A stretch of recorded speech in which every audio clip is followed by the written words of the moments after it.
Good morning, everybody, and welcome into the Farzy Show, and welcome in here to the Steven Singer Studios. Marc Farzetta with you. Accountability. Accountability. That was the buzzword at the end of last year with the 76ers. They needed somebody after Brett Brown, and we all knew Brett Brown was going to be done at the end of that year. You could see the tea leaves, the writing on the wall, whatever you want to call it. And we said, whoever comes in here next needs to hold these players accountable. Joel Embiid, get in shape, be accountable. Ben Simmons, let's improve your game. Let's take those next couple of steps. Let's start sinking some free throws. Got to hold him accountable. And what was the word that Ben Simmons used last night after the game when he was asked by, I believe it was Charles Barkley that started it off, saying, what's the difference between this team from last year to this year? And did he say, personnel, Danny Green, Seth Curry, no, Dwight Howard? No, he didn't say it. He said Doc Rivers has come in here and held everybody to a man accountable. So specifically, he said Doc's come in and held people accountable. You have to answer to the big man. You have to answer to the coach, and that's Doc Rivers. And when Doc Rivers became available, that's why I said at the time, oh my God, go get Doc Rivers. Because that's the guy that would get the attention of Ben Simmons. That's the guy that we already knew would get the best out of Tobias Harris, as we're seeing right now. And that's the guy that would also finally hold Joel Embiid accountable. Now, Joel Embiid wants to go down a more personal route and say why he's playing at the level he's playing at right now is personal. He's motivated because he wants his son Arthur to watch him play and be great. And that's beautiful. That's wonderful. But I don't put it past him for a second to also know that Doc Rivers is helping push him the right buttons when it comes to motivating Joel Embiid. But more specifically, when you look at Ben Simmons' game over the course of this past month, you can't tell me you see a much better basketball player. We have seen Ben Simmons, since he came into the league, be the same type of offensive player. Defensively, has he progressed every single year, got better and better? No question about it. Has he been a great facilitator since he's come into the league? Absolutely no question about it.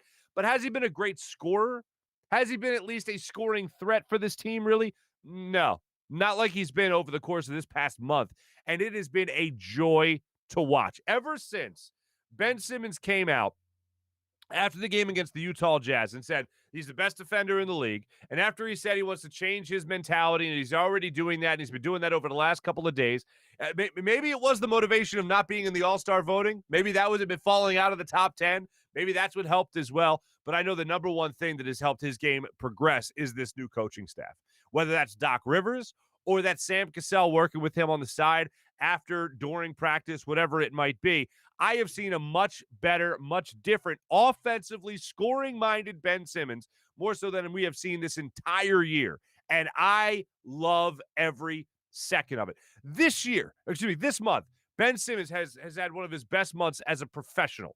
He's shooting over 73% from the free throw line. Now, I know a lot of people, 73%, why it's not 80? Okay, we're talking about getting better. We're talking about maturing. We're talking about improving. And that's what Ben Simmons is doing right now. And we have said for a couple of years now, if Ben Simmons could just start hitting his free throws, you're talking about a guy that could get you 20 points per game. Well, after going 3 for 5 last night from the charity stripe, Ben Simmons is now 73.3% from that free throw line in February. And he's also scoring over 20 points per game this month. I love it. That's what you need from Ben Simmons. The free throw starts to come along. He starts to get confidence. And then you know what can happen after that? Next thing you know, he's pulling up 10, 15 feet away from the basket, and he's getting a jump shot. Or he's getting that space. The defender starts to come out on him to try to close that space. Joel Embiid's open down low. Boom, 2 points right there. What could be better? What could be better than seeing your two best players only get better as this season has gone on? We've talked about it so many times with Joel Embiid this year that this is the best version of Joel Embiid we've ever seen. I believe this past month of February is the single best, this current month of February is the single best version of basketball we have seen from Ben Simmons. His defense is there last night. It's been here it's been here throughout his career. But like I said, you've seen him continuously get better, but you have never seen the scoring take steps forward with Ben Simmons the way you have in this month of February 2021. I admire it. And the camera got a great shot during the fourth quarter when Doc Rivers has decided to take out his starters. And you saw Joel Embiid and Ben Simmons sitting on these little stools there on the sideline at the Wells Fargo Center, and they're just smiling and laughing it up. And I'm like, yes, have fun with this game. Have fun with this sport. So that was, to me, what jumped out about this game against the Mavericks. Also, we could always rely on Ben Simmons' defense. That was certainly there last night. Luka Doncic didn't know where he was in the world when Ben Simmons was guarding him last night, especially in that first half. Started to come alive a little bit in the second half, but really in that first half, he didn't know if he was coming or going. And that was because of Ben Simmons. So we saw Joel Embiid not exactly have the best possible night he's ever had, only 23 points. So again, below the 25-point marker for the second straight game. But you still saw him be dominant in this game. And when he wasn't in, what happened? Dwight Howard came in off the bench and got you points along with defense, along with rebounds, along with drawing fouls, and also being that energy guy. We talk about this a lot in football. What guys do when they're not in the game. Oh, it was Carson Wentz. Was he looking at the film? Was he looking at the Microsoft tablet going over the plays? Like, we always pay attention to this. We rarely do this in basketball, but I advise you to do one thing. Against the Cavs tomorrow night, 7 o'clock tip-off, just watch Dwight Howard on the Sixers bench in the first quarter. It is a show within a show. Danny Green spots up for the corner three yesterday. Before the ball's even out of his hands, Dwight Howard's off the bench with his arms up in the air, just like, this is it. This is good. And he's celebrating everything his team is doing. And this is a wily veteran. This was a guy that had a couple of reports here and there about not being such a great teammate, not being the guy that you really want on your squad. He's a me-first guy. I'll tell you, you talk about a maturation process with a player. The way Dwight Howard has now embraced the role of being that veteran on this squad, a leader on this squad, that's another thing I love about this 76ers team this year is Dwight Howard's presence on this team. You can talk about something that's a little bit more substantial, Seth Curry's three-point percentage and what he's been able to bring to this team and all that, and that's fine.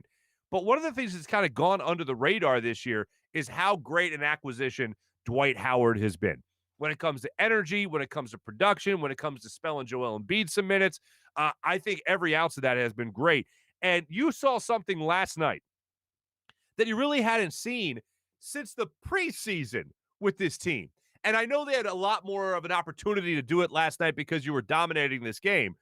But there was a little two-man game going on there that I really enjoyed that I hadn't seen since the preseason, and that was Shake Milton and Dwight Howard. Shake Milton getting a pick at the top of the key, a little pick and roll action with Dwight Howard rolling to the basket, a little two-man game going back and forth between Dwight Howard and Shake Milton. And if that's going to be one of your biggest assets on the bench, let's make that more consistent. You want the bench scoring to improve? Yeah, let me see a little bit more of those two together. I don't think you're going to see, wild numbers, but going into the playoffs, you're going to want to make sure that you at least have two guys coming off the bench you have confidence can score points, have confidence in the fact that they have chemistry together already. And you also want to look at a guy like, by the way, Furkan Korkmaz, another couple of threes last night. We had made the point yesterday when you had him as a starter working with the starters. That helped his confidence. It also helped his spacing to hit some threes. Well, last night there was an interesting thing here, and I was paying close attention to this because I wanted to see what the bench could do in this game, especially when the game started to get a little bit out of hand for the Dallas Mavericks, and I knew the bench players would be getting some more minutes. But earlier in the game, I believe it was the second quarter, Joel Embiid gets the shot at the top of the key. He shoots a three, bricks it. They end up getting the rebound again. It goes right back to Joel Embiid. He could have taken that three-point shot again and just let it rip. Instead, he defers, gets that ball at the top of the key for a second three in the same trip down the court. Instead, he passes the ball off to Furkan Korkmaz, who was about 10 feet to his right, and Furky nails the three. Unselfish play by Joel Embiid, and also a smart play to try to get Furky going, who was also open for that shot. Because, if you get him going and he hits a couple of shots, gets that confidence going in that game, then, he could hit 4, 5, 6 more three-pointers in a game. So he defers, gives it up to Furkan Korkmaz. He hits the three, and the Sixers just kept on rolling from that point on. There was a couple of games where Dallas started to get a couple of moments in the game where Dallas started to get your attention, but ultimately Sixers just said, thanks, but no thanks. We got this. And Doc Rivers allowed Ben Simmons and Joel Embiid especially to get a rest towards the end of that game. But we could all get excited for what that bench was able to do last night because you need to see a lot more of that going forward, especially between Dwight Howard and Shake Milton, because that's something that I think could be special come playoff time. Having that come off the bench, for as special as a 1-2 punch off the bench can be, that's something that I look forward to seeing only grow before the playoffs really start to get in here. Now, I mentioned the show within a show when Dwight Howard was on the bench. There was another show within a show going on, and that was whenever a game is on TNT. I thoroughly enjoy that broadcast. It's the best. It really is. When you talk about a national broadcast in any sport, people in the business that do other pregame shows, and I've worked on other pregame shows nationally, behind the scenes, they're envious of what goes on at TNT and this basketball pregame show. NBA on TNT. What they do with that broadcast is nothing short of spectacular. Between Ernie Johnson, the Jet, Chuck, and obviously Shaq, their chemistry is great. It's always fun. And when Adam Lefkoe's involved in it, he's right in the swing of things. And when you watch the way Charles Barkley was asking questions of Ben Simmons last night in the post-game interview, it was pretty interesting. And Shaq was doing it as well. But it was a wild night for Charles Barkley, even by Charles Barkley's standards. And I'm not talking about him being late to the post-game show. If you missed that at the end of the game, that was hysterical. Chuck apparently, I don't know, was napping somewhere. I don't know what he was doing, but he goes back to the desk late as everyone's getting ready to start the broadcast up again after the game, right before they interviewed Ben Simmons. But even at halftime of this game, Charles Barkley had, if I just hear this, if I read this on YouTube in a comment or on Twitch in a comment or on Twitter in a comment, I'm going, that's a piping hot take. Get the heck out of here. But this is what Charles Barkley had to say about how good Joel Embiid and Ben Simmons have been this year and what they're growing into. This was at halftime in last night's game on TNT. Listen to this. They're not Shaq and Kobe, but they're Shaq and Kobe-like. They're going to be a serious problem for anybody they play against. Shaq, would you allow that statement to be said? I didn't say that. I'm just asking you a question, Shaq. Will you allow him to say that they are Shaq and Kobe-like? Shaq and No, he says they're more like Charles and KJ-like. I'm saying Joel Embiid got more talent, and he's more of a problem than me. I don't know. Like Shaq, listen, Shaq's on Shaq and Kobe like is no, hold on. That might be the money. What I said, Shaq and Kobe like. What I meant by it is, those guys are going to be a problem every single night. Okay.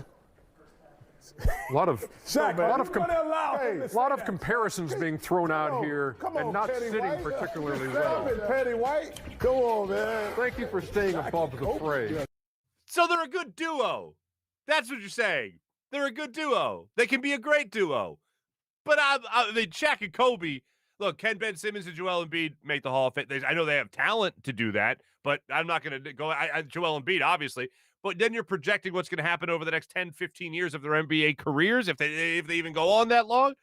That was a piping hot take. If that's something I read, I'm like, what national idiot said that? Oh, no way. It was Charles Barkley. Oh, how about that? But, yeah, if you're going to talk about them being a dynamic duo, yeah, it kind of goes without saying. Shaq and Kobe like? Yee. I don't know if I want to go that far yet. And I do love Shaq's response of just the, sipping the tea as he was responding, sort of, to that comment. And then the fun continued afterwards because Ben Simmons, aside from just watching the production on the court, seems to be just having a lot of fun. And I mentioned him and Joel Embiid laughing it up on the sidelines yesterday, and that's all great.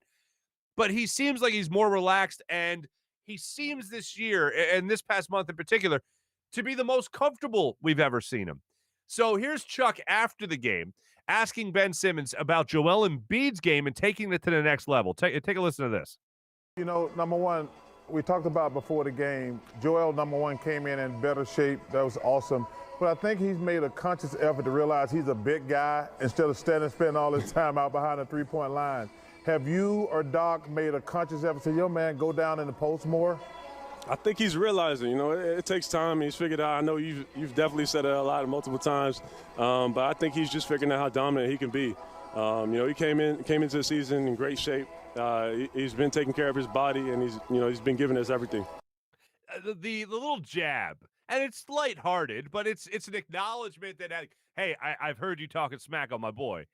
And he's acknowledging Charles Barkley and Shaquille O'Neal, also saying a lot of things to Joel Embiid over the last couple of years about how he needs to get in better shape, how he needs to dominate, how he can't bail defenders out when he just decides to shoot a three or just take a little step back jumper and not go hard to the rim. Well, if that's not Joel Embiid's game, it's not his game. And there's a couple of things that I really want to dispel. We've talked about Ben Simmons a lot on this show. We've talked about how he's one of those guys that you always see great things from, but the minute you see something great, someone wants to talk about how the thing he doesn't do. Okay, fine. But Joel Embiid, I'm done with anybody complaining about him playing outside too much. Like I'm done with it. I'm like, don't just appreciate greatness when you see greatness. And right now, he's playing great basketball. So I'm not going to criticize him for, oh, he shot a three. Did you see that? I just told you about how he deferred shooting a three. He gave it the Furkan Korkmaz because he wasn't feeling it on that same possession, that same trip down the court. I'm done with even the attacks on the staying in shape. And I was one of the guys this year that was saying I'm not going down the road that I seem to do every single year with Joel Embiid, where I see him play out of his mind for 2 months and then he gets tired and sluggish and all he wants to do is shoot threes. Not because he wants to be some gunner, but because he's exhausted and he doesn't want to go the extra 23 feet to go to the baseline, and then he doesn't want to go all the way back on defense. That's a lot of energy. That's a lot of room to run there. So he'd rather just stay at the top of the key and shoot threes. I'm not seeing that this year. I'm seeing him be aggressive. I'm seeing him be aggressive when he needs to be aggressive and when he should be aggressive. That's what I'm seeing from Joel Embiid. And then I'm also seeing him take the open shots when he has those open outside shots. And last night, I wish he connected on this because I was just blown away by the play that he made. I want to say it was in the middle of the third quarter. He got the ball, not on the three-point line, but close to the perimeter, and had his back to the basket. And he made a move. And I've been going along this path a long time. And people are talking about, what does he think he is, a point guard?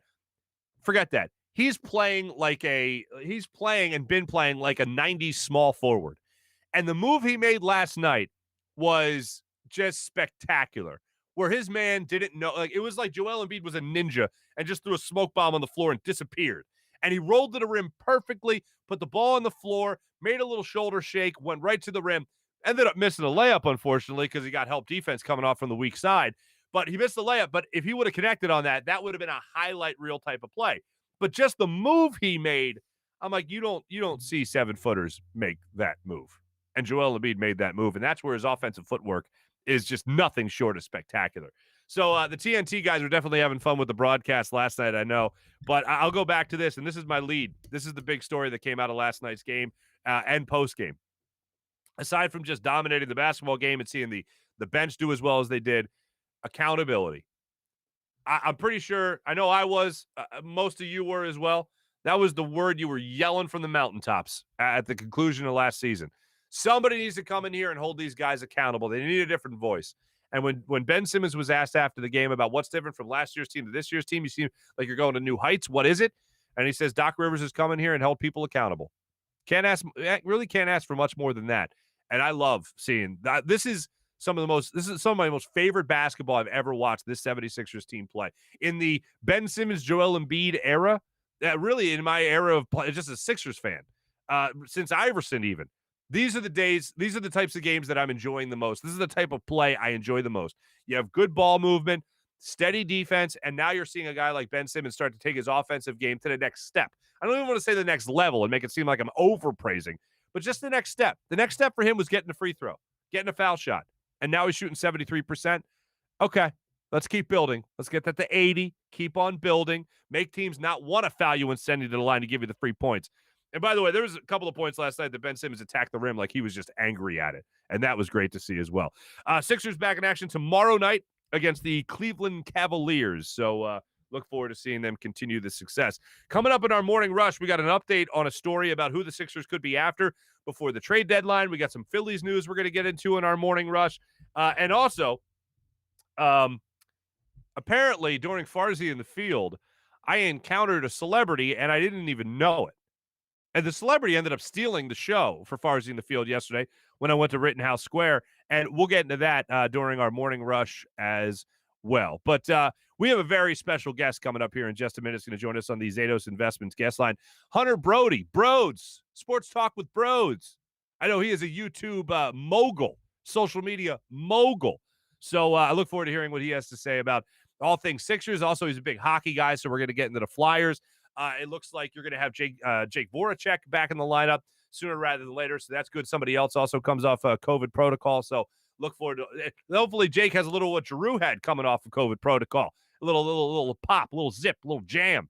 We'll see what happens right there as I channel my inner Peter Laviolette. But right now, before we get to Hunter Brody, I do want to tell you about my good friend Steven Singer of Steven Singer Jewelers. Hopefully you hit the ball out of the park this month with Valentine's Day, folks. Got a gold dip rose from Steven Singer. Well, guess what? If you haven't gotten anything from Steven Singer, first off, what are you doing? Keep going to Steven Singer. And if you haven't, and you just got the gold dip rose and that was your first experience, let that just be the gateway. All right? Go to IHateStevenSinger.com. Use the appointment scheduler. Go to I Hate Steven Singer at the other corner of 8th and Walnut, right in Philadelphia, and just get spoiled. Get spoiled with how they treat you with respect. Get spoiled with how they treat you with the fact that you're dealing with real jewelry experts and people that love being in the love business. It doesn't get much better than that. Steven likes to think of himself as Walmart and Tiffany's. If they had a baby, that would be Steven Singer.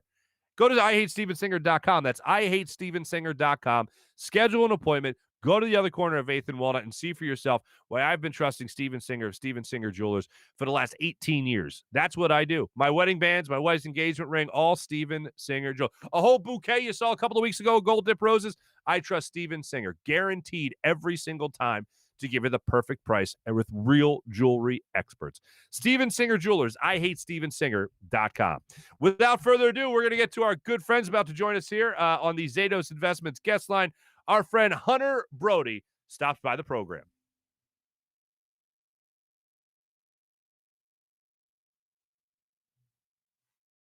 Right now, joining us on the Zatos Investments guest line. You know him from so many things.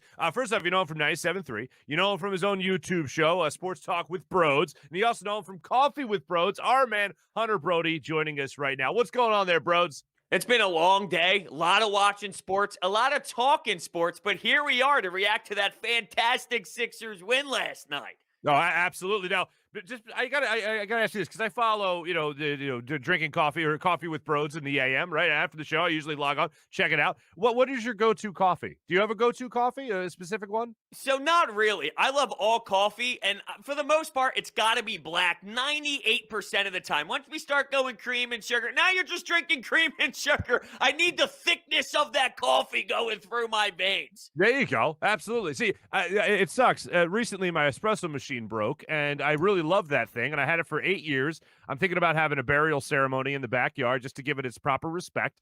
But I've been actually drinking regular coffee over the last couple of months, and it's really hurt my soul. I do rely on the mocha pot from time to time, so I do rely on that. Now, I'm anti the espresso because I like to enjoy the coffee. Sit back, let that thing marinate, drink it for like 4 hours. The espresso shot too quick, and it's not long enough for my liking. No, I consider it to be like a literal pit stop in NASCAR where you're in and out. It's just getting you going, getting you fueled up, and you're on your merry way. That's how I operate at least. But that's amazing. I'll tell you this much.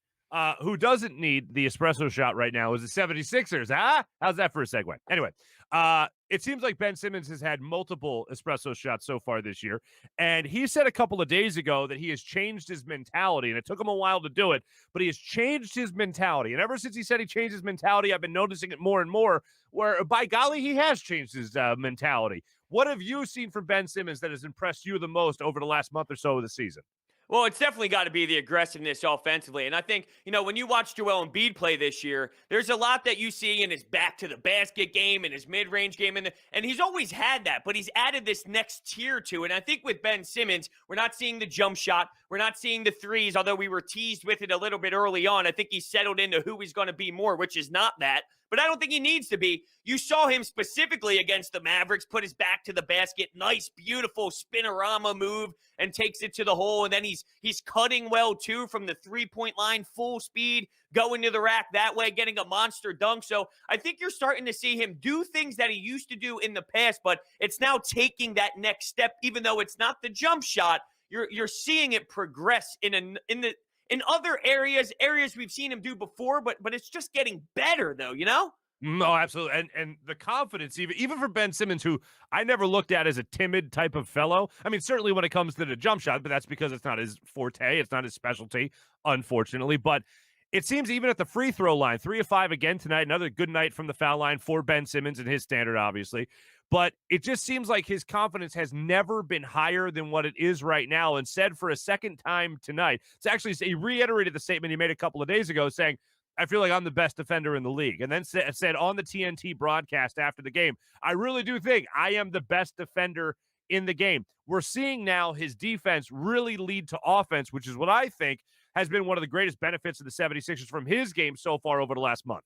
No doubt about it. Look, I take charges at LA Fitness, and I call them blocks. I do. People look at me like I'm a psychopath. So when I see defense, I appreciate it like no other. Now, I've been in the camp of supporting Ben Simmons for the last 4 years, and then in the beginning of this year, I cracked. When I saw him play the way that he did early stages of this season, I was, give me Harden, give me Beal. Now, I drew the line at Levine. I didn't go Levine, but it was Harden and Beal, and now I'm back at the point where I remember why I loved him for so long. I want to take back that cracked moment that I had because it's so much fun to watch him play right now. Yeah, no. I wasn't there with Levine. I was definitely there with Harden. Absolutely. And I wasn't there with Beal, but I was definitely there for Harden. But this version of Ben Simmons that we're seeing right now, and we've been watching an entire season of Joel Embiid play the best basketball we've ever seen Joel Embiid play. But now we're watching Ben Simmons play the best version of basketball that Ben Simmons has ever played. And really, what kind of was a wake-up call for me was the statement I alluded to earlier about he's changing his mindset and his approach to the game, which is great. And he's changing it for the better. And I think a lot of that has to do with free throws. But the other aspect of that, I think, also comes down to the fact that Ben Simmons understands who's around him. And he's never been surrounded by a guy like a set shooter like Seth Curry or a guy like Danny Green, who can certainly be inconsistent, to say the least. And then ultimately having a guy like Joel Embiid playing so well, I think has taken pressure off of Ben Simmons. So I think he's kind of realizing right now who he is. And at the same time, Doc Rivers coming out and saying when he made phone calls around the NBA to try to champion the cause of Tobias Harris and Ben Simmons both being all-stars, I think it's a big boost of confidence when other coaches around the league are going, well, you don't need to campaign for Ben. Ben's already got our vote. So for the guys that actually coach the sport to acknowledge you've arrived, I think is another feather in the cap of Ben Simmons at the same time.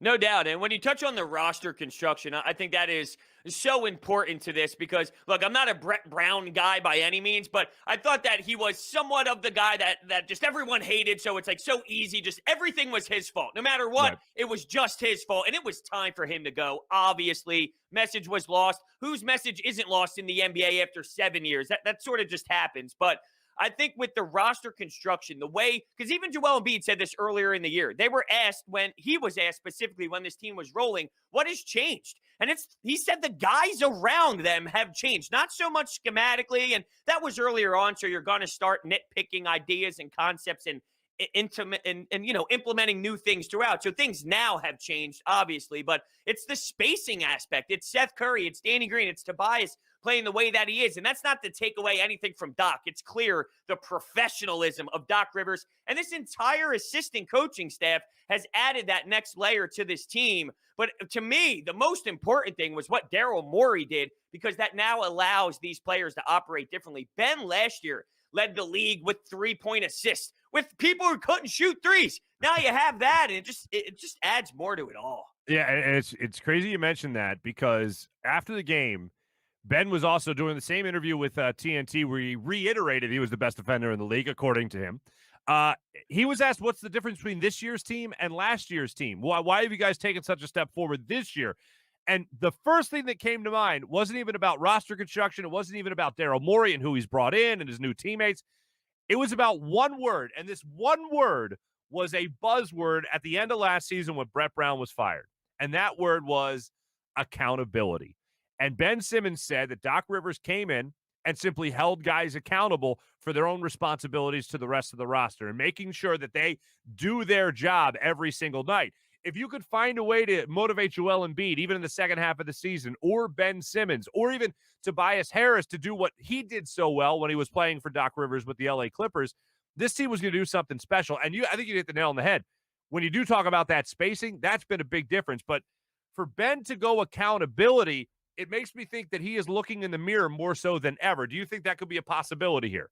Yeah, no doubt. I think it's huge for Ben to watch Joel take that leap. He's watching Joel, and I've been pretty consistent on this point. When you dominate in the NBA to a superstar championship level, it's not ironic that these people fall in age brackets of 27, 28, 29, 30, 31, 32. Like it's a grown man's league is my point. And you're now seeing Joel get into that range of, okay, now he's 26. I think you start to enter that 27. And for Ben to see Joel do it, I almost wonder if he is looking at him going, all right, when is it my time to now do that? I hear the buzz of the city of Philadelphia really starting to connect with Joel on this, whoa, look what we have here level. Is Ben now recognizing that he can do the same? He's not far off from doing the same. And when he taps into that, now we're really talking about a championship caliber squad. Wow. Yeah, I love that idea of Joel Embiid's play going to the next level. So Ben's kind of like, hey, wait for me. Here I go. I'm coming too. Not that he was ever bad or anything, but when he sees Joel Embiid go to that next level, he wants to go to that next level. And what are the shots that, and maybe, I don't know, maybe I'm just too sentimental, but in the fourth quarter, they put in basically the bench. The bench goes in the game. And you see a shot. It was a great shot by TNT. They got Joel Embiid and Ben Simmons both sitting on stools next to each other, and they're just laughing. They're just laughing. They're just looking like they're having the best time of their lives. Am I too sentimental, or does that give you the warm and fuzzies as well? No, it definitely did. I think it shows you the locker room and what's going on there. You talk about, everyone wants to bash Danny Green right now. He's the hot item because, he's so inconsistent. But what you saw there, I think really speaks value to Dwight Howard, to Doc Rivers, to Danny Green, that keep it loose, but you're still in that mentality of like, hey, we have something here. You got to give credit to these veterans. So as much as the Kyle Lowry speculation's going on right now and Danny Green would have to be thrown in there, and look, I'm not saying I would or wouldn't do it, but I think Danny Green is that hot item for everyone screaming because of his ups and downs, but he does a lot more than you think with where this culture is at the moment. Certainly. And the one thing is I'm all for Kyle Lowry. It does hurt to think of moving on from a Matisse Thybulle in that deal. I'll give up Danny Green in a heartbeat for that. Like I would bring in Lowry in a second. If I'm not, Danny Green's not going to hold it back from me is what I'm saying. Seth Curry, because I love his outside shooting here, I don't want to lose that. To have him in the starting lineup with Kyle Lowry, with Ben Simmons, obviously Joel Embiid and Tobias Harris, I'll jump at that opportunity. Thybulle, having that type of defensive output coming off the bench at any moment, I love that idea. I would part ways with a first-round pick if it helps get Kyle Lowry here. Apparently, that's one of the things Toronto wants in return. So when you talk about Kyle Lowry, is he a guy, let's not talk about the cost just yet, but is he a guy that you see fitting in as well as most people think he will? Yeah, no doubt about it. With his pedigree at this point and winning that championship, I think adds something to what he has done and the professionalism that he can bring here. I think he would just be fantastic. He brings the defensive effort, which is what this team's MO is, which adds for sure. And, I just think it would. No doubt about it. The one thing that I think is big, too, is knowing his age, knowing where he's from, the fact that, yes, it's an expiring contract. I just wonder, though, with his background, would he be willing to stay here longer after this expiring contract? And that adds something to this all, too. Like, it's a no-brainer if he stays for another year or two. And obviously, you got to play around with the money and whatnot. But I think that there's a realistic possibility that he would want to, considering this team's going to be contending. Definitely. And plus, like tasty cakes. You only get tasty cakes in Toronto, not for nothing. All right? You need that Wawa coffee. You don't get the Wawa coffee in the morning, you're screwed. Yeah, exactly. You even get dinner at Wawa now, apparently. You get a nice, a nice plate of dinner or whatever. Broads, I know you're a hockey man. Let me just ask you this before we go into the Flyers here. When you look at the Flyers, what was I going to say? Oh, yeah. Have you ever seen the movie Airborne? Yeah. You have seen Airborne. Okay, thank God. No, I'm not. I'll be honest with you. I'm not a big movie guy. People throw quotes at me. Like if you start throwing quotes and, remember this scene and that scene, I'm out on that. I think my take on movies suck. They're too long, but I'll watch a 9-hour Angels-Mariners game that goes to extras, and I'll love every second of it. So that's great. Yeah, my movie takes suck, but I have seen it. I'm not going to be able to start quoting things on you, though. No. I don't believe it. I don't want to spend a lot of time quoting the 1995 hit classic Airborne. That when I say hit classic, I do believe it was a straight to VHS. But anyway, there's one line that sticks in there, that sticks in my head from that movie, and it's Seth Green saying, he's a hockey man, he's a hockey warrior. And you, Broads, are a hockey man and a hockey warrior. So I do need to shift and talk some Flyers hockey with you. They have a big win against the Rangers the other night, and they just can't kick the Bruins, though, for whatever reason. Talking about 9-1-1 team when they're not playing the Bruins, that's a pretty damn good team. How do they get the Bruins out of their head if they do, in fact, face them down the line again? When it really counts. Yeah, I honestly have no idea. There is this mental error. I mean, it's kind of funny that the Sixers just played the Toronto Raptors, and it seems like that's their version of the Boston Bruins. Now, they did end up getting by them in one of those 2 games, but it's clear over the last handful of years the Sixers struggle against them. I don't know what they do, but I'm not going to lie to you. When I watch this Flyers team, even against the other opponents, I don't know how they win with this defense. This defensive zone to me is just embarrassing. It's awful. It's terrible. Matt Niskanen retiring on us. It screwed everything up. I don't know how they win. And if this continues, I don't see any sort of postseason success, no matter if it's against the Capitals, the Bruins, the Penguins, anyone. I don't know how they win. Mm-hmm. No, I know, and I'm hoping it's something that Elaine Vigneault just knows how to put that quarter in the machine to get him going. I will throw this question out, though, to our YouTube audience. I want to see if anybody else gets this. Other than Seth Green, there's a wildly famous actor in that movie that had a small role, but still substantial enough to remember. I want to see if anybody gets who that famous actor was in the movie Airborne. No, I didn't plan that, but it's just on the tip. It's on my mind right now.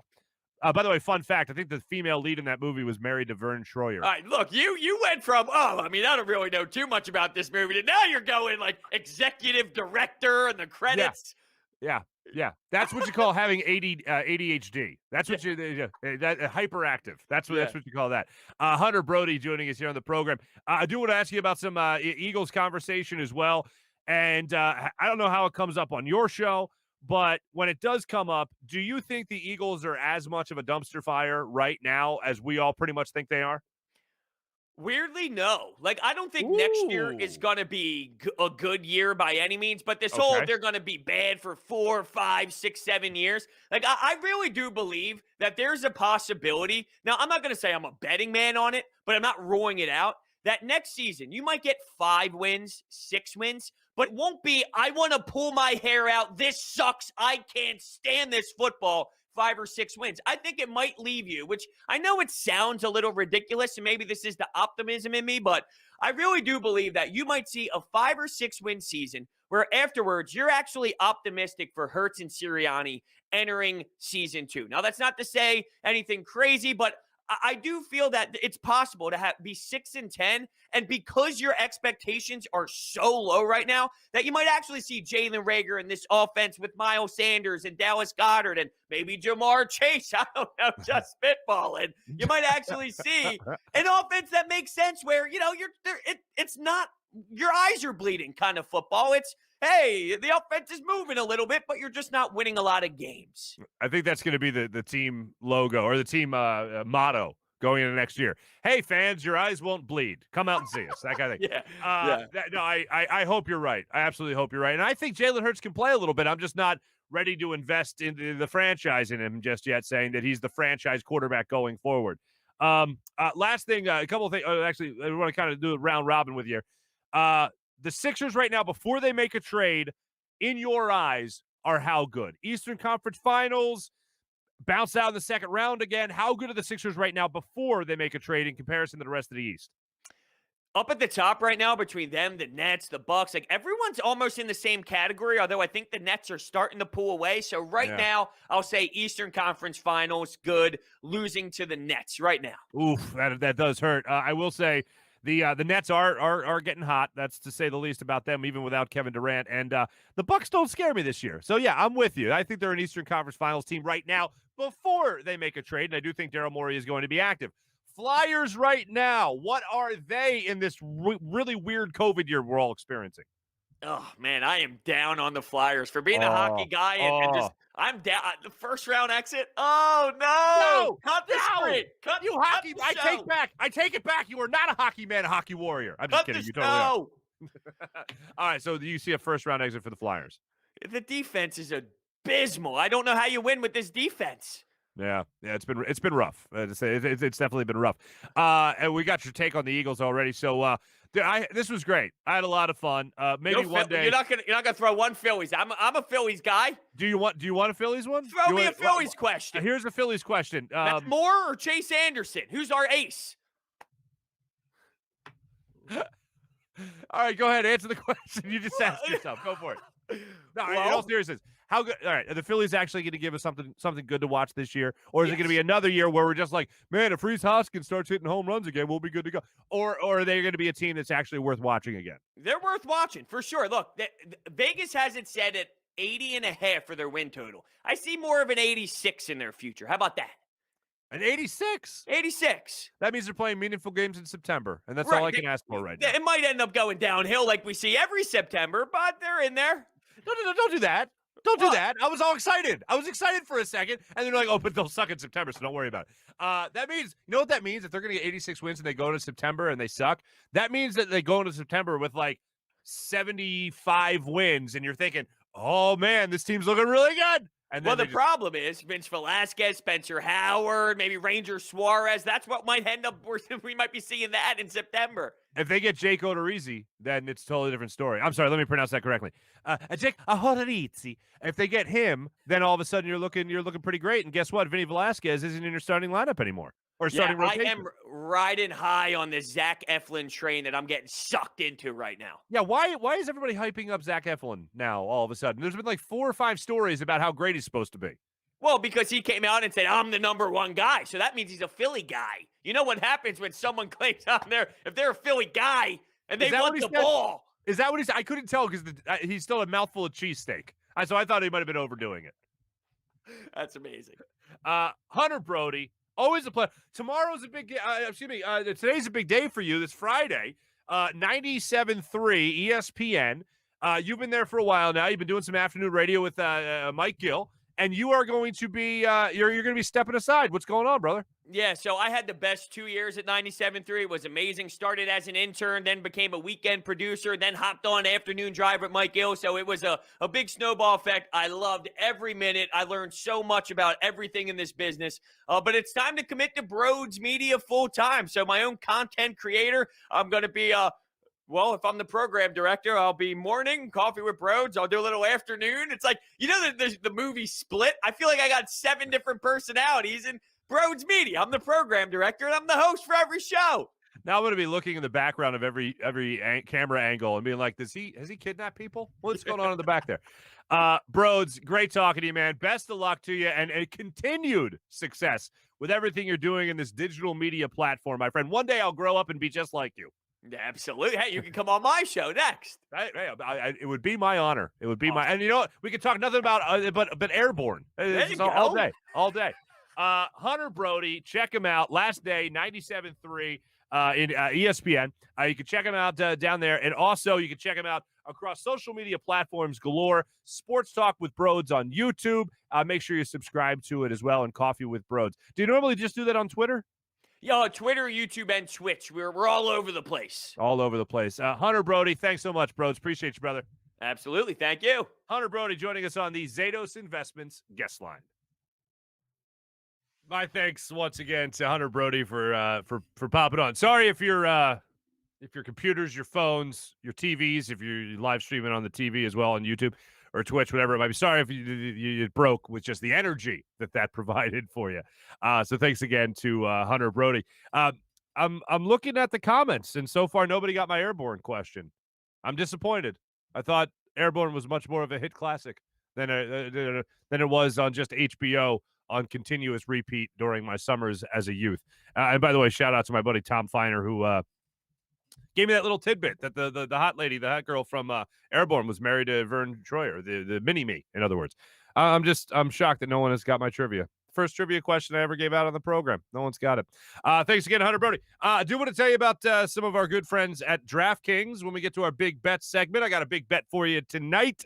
Eventually, this team's got to hit. We'll get to it a little bit later. But right now, I do want to tell you about DraftKings Sportsbook, America's top-rated sportsbook app, giving all new players the chance to cash $100. New customers can bet $1 on any team to just hit a three-pointer, and you can cash out with $100. How about that? You can make it rain with $100. Does it sound like a no-brainer? Well, it's because it is a no-brainer. DraftKings offering this great deal for you right now. If basketball isn't your thing, DraftKings Sportsbook has daily odds on hockey, soccer, and so much more. DraftKings has paid out over $7 billion. $7 billion to its customers since 2012, so they know a thing or two about big paydays. Download the DraftKings Sportsbook app now and use promo code Farzy to get your shot to turn $1 into $100 when you bet on any team to hit a three-pointer in any basketball game this week. That's promo code Farzy for new customers to get a shot at 100-1 odds on any basketball team to hit a three-point shot only at DraftKings Sportsbook. Must be 21 or older, Pennsylvania only, new customers only, restrictions apply. In partnership with Meadows Racetrack and Casino, winnings pay out in 4 $25 free bets. See DraftKings.com/sportsbook for details. Gambling problem, call 1-800-GAMBLER. And how about our friends at Sky Motor Cars? They hooked us up with some great giveaways throughout the first couple of weeks of the show here. And Sky Motor Cars wants to make sure you're taken care of when it comes to all things, both luxury and affordable cars. That's what Sky Motor Cars do. Sky Motor Cars, the premier luxury car dealership in the greater Philadelphia area that promises to provide honest, efficient service, whether buying, selling, or trading in your car. But by Sky Motor Cars, not just luxury vehicles. Like I said, Sky's inventory has cars for everybody's budget.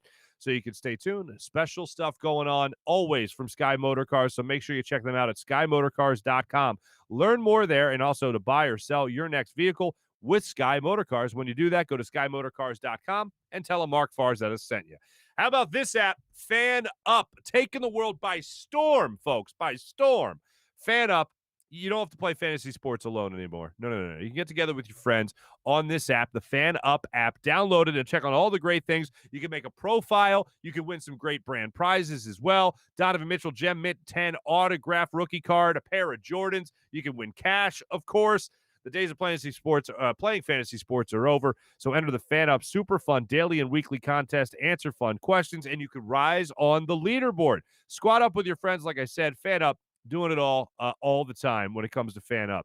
Fun, easy, only place to win the hottest brand prizes. If you want those Jordans, FanUp, bro.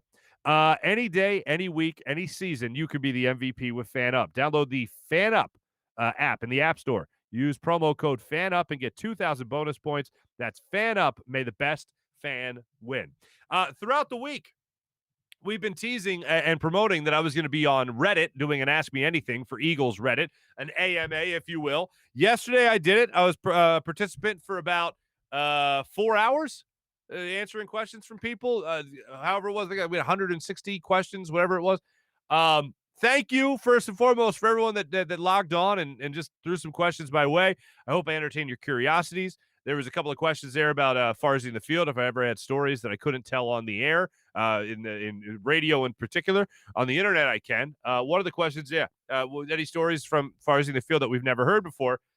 And when I was doing those interviews with people at bars, you never know what's going to happen when people are drinking. They're out, they're having a night of fun. And one time, a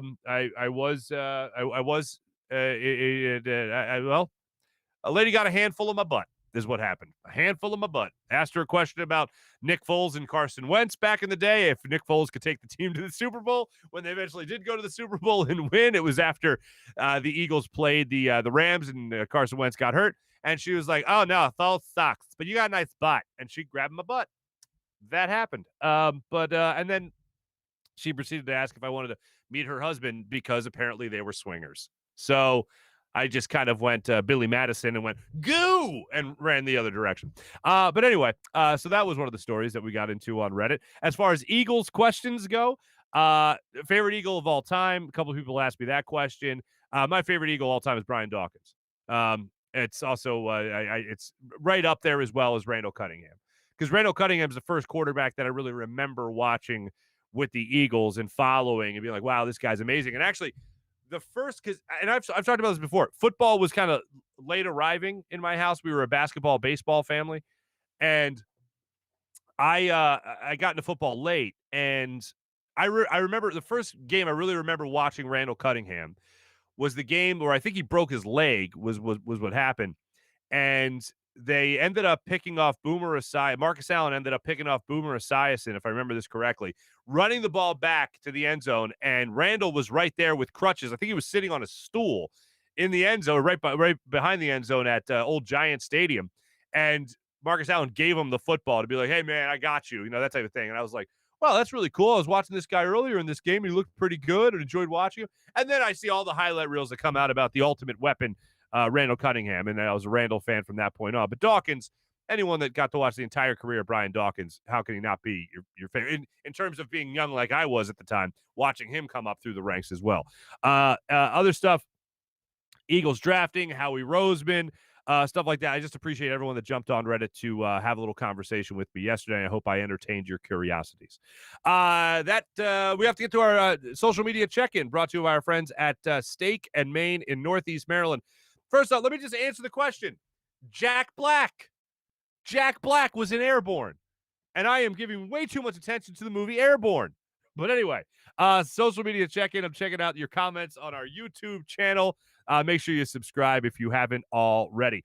First off, Inside the Birds. I know Broads is the man, but I had to get his takes on what's going on in the sports world. So that's why we got him. Don't worry, I ain't stealing your guy. Some other things that people are getting into right now. Oh, don't want to move Tease. Taylor's chiming in. Don't want to move Matisse Thybulle. I don't either. But if it means getting Kyle Lowry and you're not giving up a first-round pick, I would rather give up the first-round pick. But as much as I love Tease, I'd love a guard along with Ben Simmons, but a guy that can create his own shot, create that offense for the Sixers team, and also help out with the spacing in having somebody that'll come out and play a guard like that. So yeah, I'd love to see that.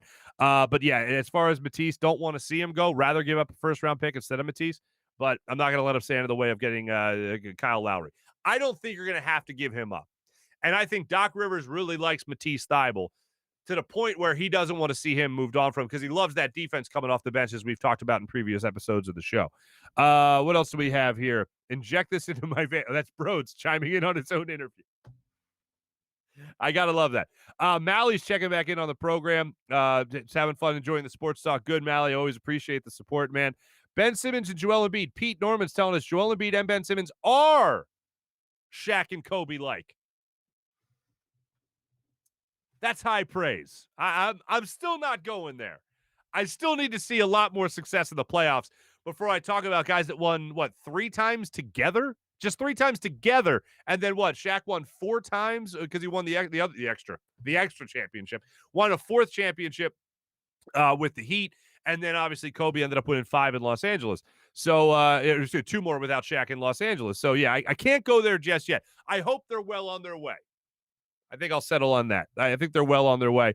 Who else do we got here? We got, Jason Avant. I know Jason Avant started up a lot of conversation for comments. A lot of the comments that he made previously with us a couple of weeks back, and we went back to it after the Carson Wentz trade, how much confidence Jalen Hurts has as a leader in this locker room, and just the fact that he is going to take those receivers out in Texas, I believe it is, and work out with them shows you that they're already building that camaraderie. So I love to see that. And Jason Avant just has a lot more things to say, especially about when he really thought the disconnect started to happen between the Eagles and Carson Wentz. And that goes back to 2018. So appreciate people checking out the show and commenting on it as well. And, Sixers still need – Pete Norman also chiming in, Sixers still need another piece. Yeah, no, I absolutely agree with that. No doubt about that. That was our social media check-in brought to you by our good friends at Steak and Main in Northeast Maryland. Make sure you treat yourself to a fine meal, steakandmain.com. Time for our morning rush brought to you by Sky Motorcars, skymotorcars.com. I want to start out with some NBA stuff that happened yesterday. The Nuggets lost to the Wizards yesterday. And if you haven't seen the end of that game, if there was ever, they lost a 112 to 110. If you haven't seen the end of that game yet, I suggest you check that out a little bit later in the day. Basically what happened was they run up the court with about 5 seconds left. Jamal Murray has the ball at the top of the key. 3 other Nuggets are standing on the perimeter. 1 in the corner, 1 at the elbow extended, and 1 slightly top of the key, but to the right of Murray. And instead of Murray shooting the 3, which he should have done, which would have been for the win if he hit it, he throws an awful bounce pass. I forget who got the final shot, but he missed it. It was ugly, and he basically threw the bounce pass that ended up at the guy's feet, shoots it, misses, the game's over. But 3 guys were standing on the perimeter. Nobody cut to the basket when all you needed was a layup, a dunk, whatever it might have been, to a wide open lane, wide open basket. It was discombobulation that if it happened here in Philadelphia, we'd have been losing our minds. But if you're a basketball purist and you like watching good basketball, this is the opposite of that at the end of the game. Murray, even at the end of the game, was just shaking his head. It was like, we basically forgot how to play basketball is what happened. So if you want to check that out a little bit later, go for it. Nets beat the Magic last night badly, 129-92. Nets took care of business right there, so they stay on the Sixers' heels. And I mentioned some Phillies news. We've talked about Philadelphia athletes and how Philly ain't for everybody. You can come here, you don't thrive, you get eaten alive by the media, by the fans, you can't take it, and you want to get the hell out of town as fast as possible. Bryce Harper is not one of those guys. And Bryce Harper addressed the media yesterday. We talked about his water cooler T-shirt at batting practice the other day. That's great. But Bryce Harper, I enjoy how outspoken he is. And you would think that maybe a team would be like, hey, could you just quiet down a little bit? I know you really want to sign JT Realmuto, but that's business and that's up to us. No, they let him be who he is. And Bryce Harper has identified so well with Philadelphia already. It's phenomenal. And Bryce Harper addressed the media yesterday where he talked about how in Philadelphia, he's allowed to let me be me. Like I speak more free here in Philadelphia than I did prior. Being able to talk to you guys and, just be myself, I guess you can say. I think that's always fun. So, I mean, I don't know.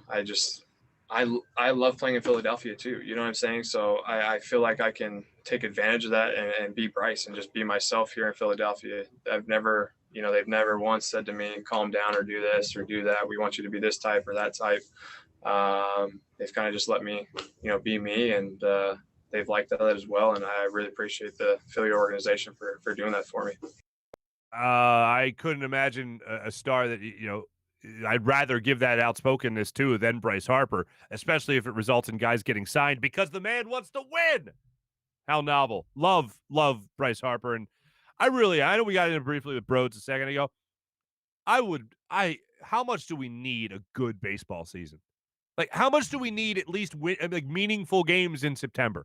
How much do we need that? How much do we need Bryce Harper having an epic year? How much do we need a guy like Alec Boehm hitting bombs for the Phillies this year? Rhys Hoskins finding that groove again.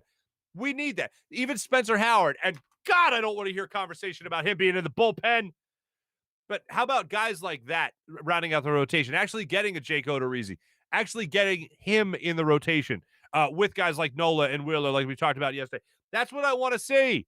I would love to have a nice, long summer after all the stuff that we have done and gone through as a people. How great would it be just to have a fun baseball season? Even to be able to go to Citizens Bank Park, soak up some sun, eat some nachos like I was talking about yesterday. How much fun would it be to just sit there and enjoy some baseball again? Let's get back to that. And I certainly love all the attitude that's coming out of Clearwater, Florida right now with Joe Girardi talking about how, we're not here just to get together. We're here to win.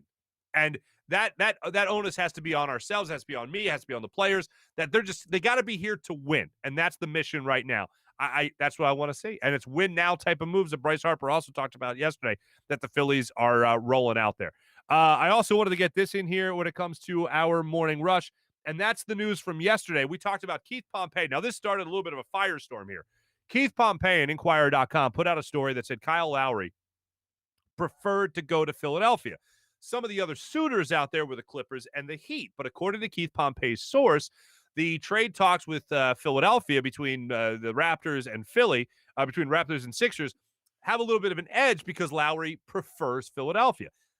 It wasn't Lowry's only coming to Philadelphia. Lowry's demanding to go to Philadelphia. Lowry's banging the drum for Philly. That wasn't what the article had said. It wasn't the report. But as things happen, agents can sometimes overreact. And actually, the agent, Mark Barlestein, actually went on Sirius Radio yesterday to refute the report from Keith Pompey, saying that those rumors, and this is what he said, a lot of the rumors and things that are being written about this situation are just that, rumors. That happened today with Kyle Lowry. There was a story that was being pushed out of Philadelphia that he, quote, laughed at and said, it's not true. That story came out today. I had to get on the phone with the Raptors and tell them that story wasn't coming from us. He also highlighted that Kyle Lowry wasn't pushing to go to Philadelphia. Well, I don't think the word Keith Pompey used was pushing to go to Philadelphia. The word he used was preferred. Wouldn't you want to go home and play some basketball, especially in the latter stages of your career? I know I would. Not that anybody's asking me, for the record. Even though once in a while I get asked to go back to Our Lady of Mount Carmel for my 8th grade team and play in the alumni game, which is always fun.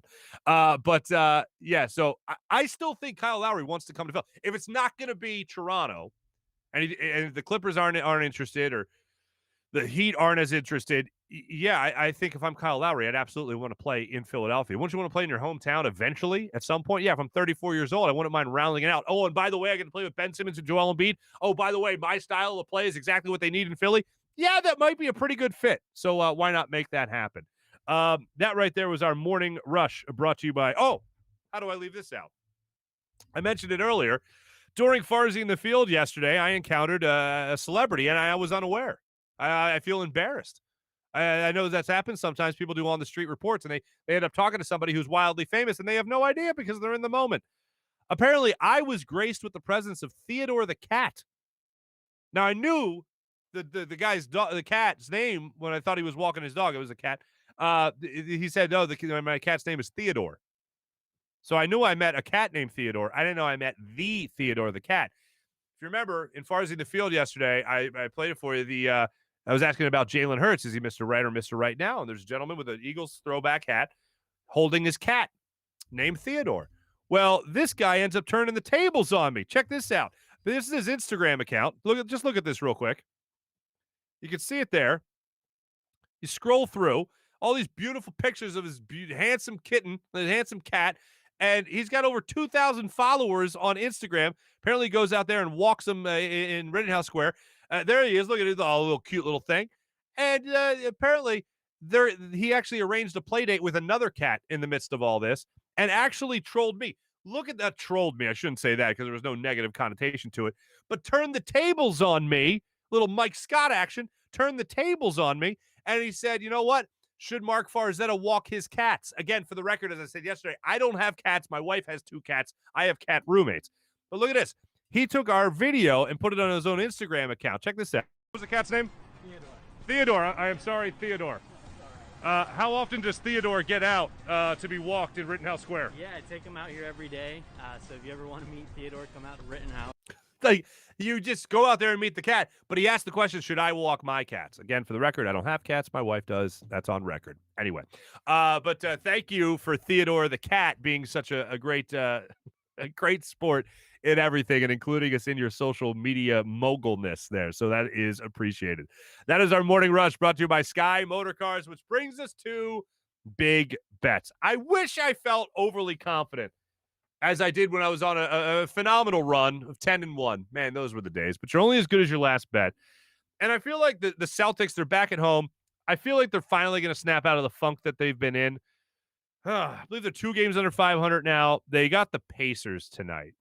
Tough matchup for them. They're going into the game tonight at -3.5 at home against the Pacers. I'm going to go ahead and take the Celtics tonight, as much as I hate myself for doing it. By the way, it's funny. I said I wasn't going to do this, but I am going to take the Sixers. I don't know what the line is yet. I don't know what the spread is yet, but they got the Cavs, and I really like beating up on the Cavs when you're talking about the point spreads and all that.